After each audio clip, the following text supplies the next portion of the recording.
Hello and welcome to Dr. Brainwaves. This is Dr. Rena Azar. I'm Dr. Susan Raschal, and today we're going to talk to you about how to recover from pelvic floor surgery.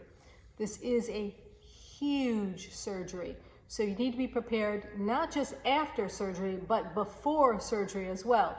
So one of the things that I would like for you to do is review one of the other videos that we have on how to prepare for surgery. But this one really is going to focus on after the surgery.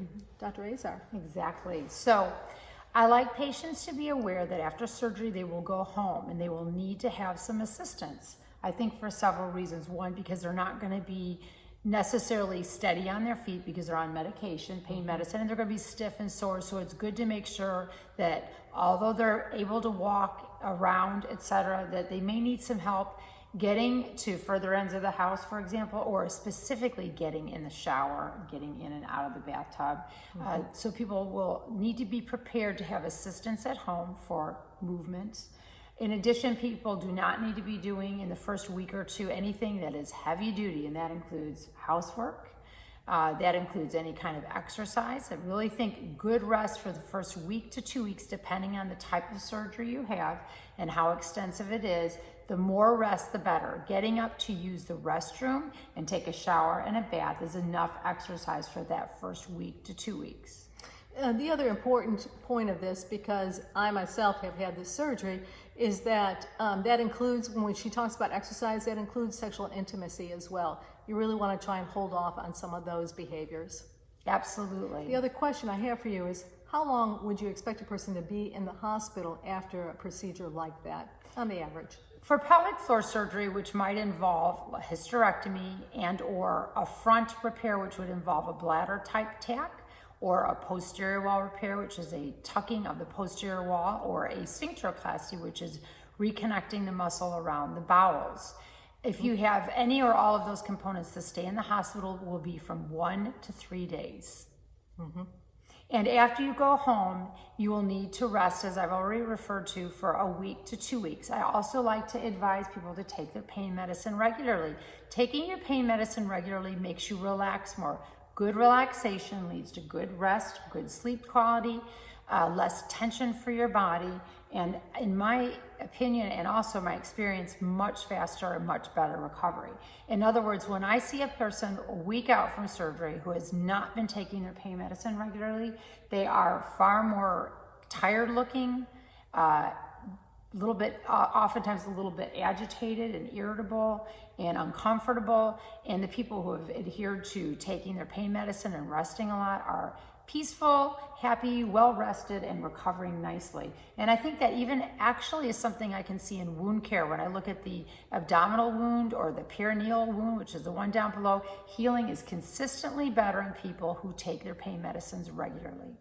And, you know, I can comment on that from an immunologic standpoint, because we know that stressors can actually impair the body's healing process. And a stressor can be pain. Pain, believe me, is a stressor. So, you don't have to feel like you are very courageous and therefore I'm not taking my pain medicines. There's actually multiple reasons to take pain medications, and one of those is just what she said, to give your body a rest, to really allow it to heal. So don't feel like you're being wimpy or a sissy or something like that by not taking your medicine. You absolutely want to take it. Now, having said that, when is a good time for them to back off on their medicines? What signs should they look for?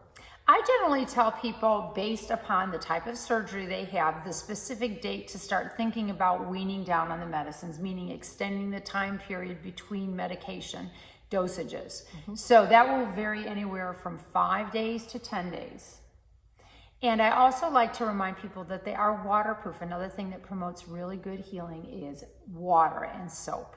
So I like them to get in the shower every day, and if they can, if they're able at all, I like them to get in the bathtub as well. And I advise them, when you're in those confined spaces, it's a little hard to apply soap to the female areas once you're already there. So try to put some soap and water and sudsy stuff rubbed into the area down below and on your tummy before you get in the shower or the bathtub. I personally feel like that soaking promotes good healing, because particularly in the bathtub where the whole region is getting warm, the body's immune system works better in warmth. That's why we mount a fever when we're trying to fight off an infection, is our body's immune system works better at a higher temperature. So once again, I consistently see that people who take consistent baths and showers heal better, not only because the wound area is cleaner, but also because of the heat in that area. And a really big side perk is most everybody will tell you that it's incredibly soothing and comfortable to get into a bathtub in particular. So should a person, if they take the bath, should they take a shower after that to make sure they've gotten all the soap out of those parts? That's ideal. That's absolutely ideal. However, if people are tired after they get out of the bathtub, I say, you know what, take a shower later on or the next day. That's okay.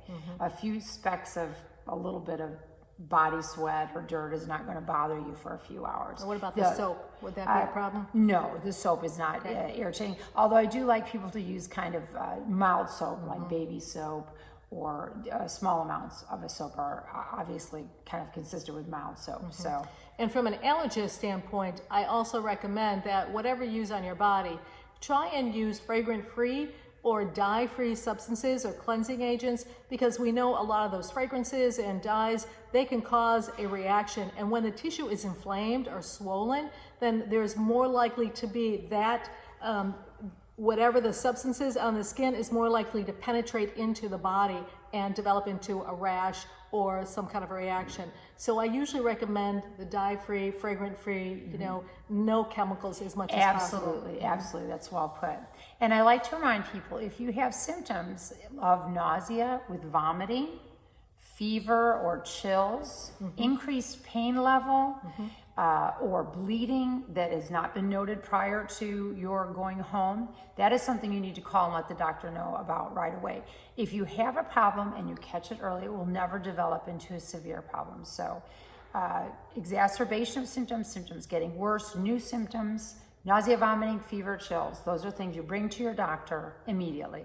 So we have some patients, as you know, in the allergy field, who will tell me that they are allergic to medications.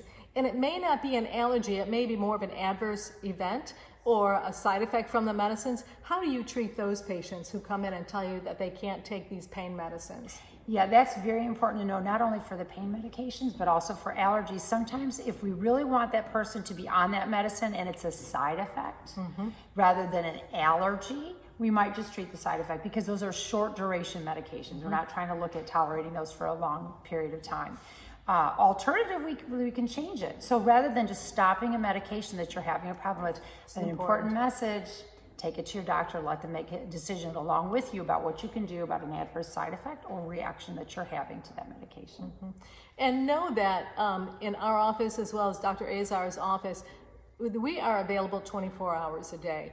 And not necessarily us, but our office is available, whether it's through an answering service or otherwise. So there really is not a reason not to consult about something that's not going right with your procedure, your surgery, especially afterwards. One of the things that Dr. Azar has really imprinted on me is that it's so important that the follow-up, that you do exactly as she outlines it, because she has seen this multiple times. This is her area of one of her areas of expertise, and so she knows what to anticipate. So no matter what issue you have, if she doesn't know it, she's going to find out. But most of the time, I would say more than 99% of the time, she knows exactly what's going on with you because you've told her and she knows the answer. So that's why it's going to be important to have that open communication with her through that process. Absolutely. So hopefully you found this helpful. And if you didn't and you have questions, just call. Hashtag how to prepare for your surgery and others.